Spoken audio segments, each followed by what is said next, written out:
I want to bring in NewsNation's Alex Caprariello. He has been following this case very, very closely. Alex, first of all, big development today. How were police able to identify these remains? How did they bring it all together?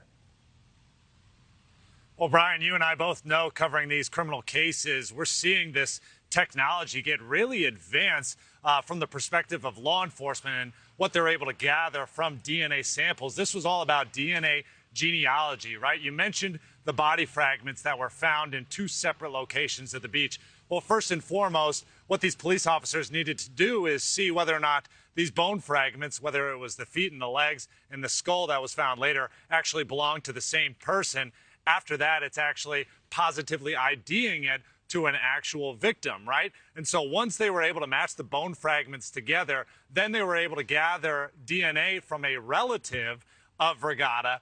That confirmed what they always suspected, a positive ID of Karen Vergata being that victim, that young woman sex worker that went missing back in 1996. Interesting. And we learned that they actually ID'd her last year, which makes me wonder, I mean, why are we just now hearing about this if they made the ID so long ago?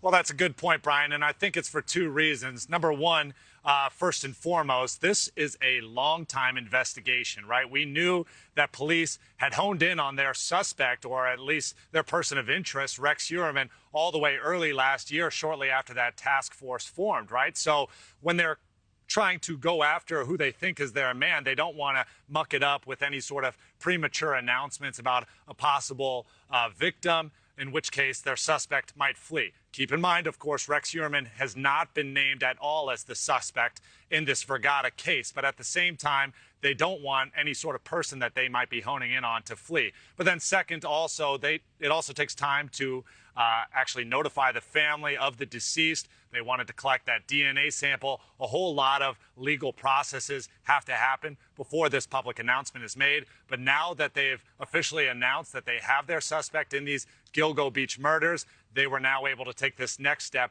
honor the victim, honor her life of Karen Vergata. Makes sense. But again, I just want to drive home the point because it's confusing, but it's unique. Her remains were found at different times and in different locations, and it was quite a bit of distance and also time apart. 2011 in Gilgo Beach area, some of the remains were found, and then 1996, they found the remains in Fire Island, which really, I mean, we haven't heard of that component with these other killings yet.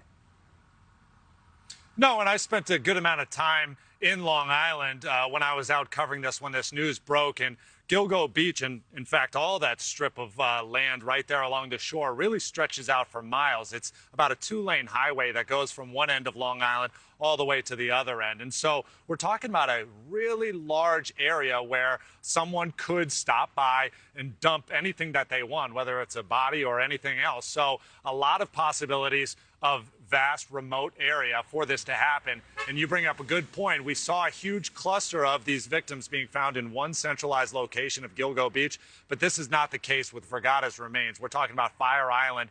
That's about 15, 20 miles to the east. And so this is a good point that you want to make, and it also opens up the door to potentially other murderers or criminals out there that could be responsible for Vergata's death if it's not Rex Heuermann, as police suspect. Thank you for watching. Go to newsnationnow.com to find NewsNation on your television provider. And don't forget to click the red subscribe button below to get more of NewsNation's fact-driven, unbiased coverage.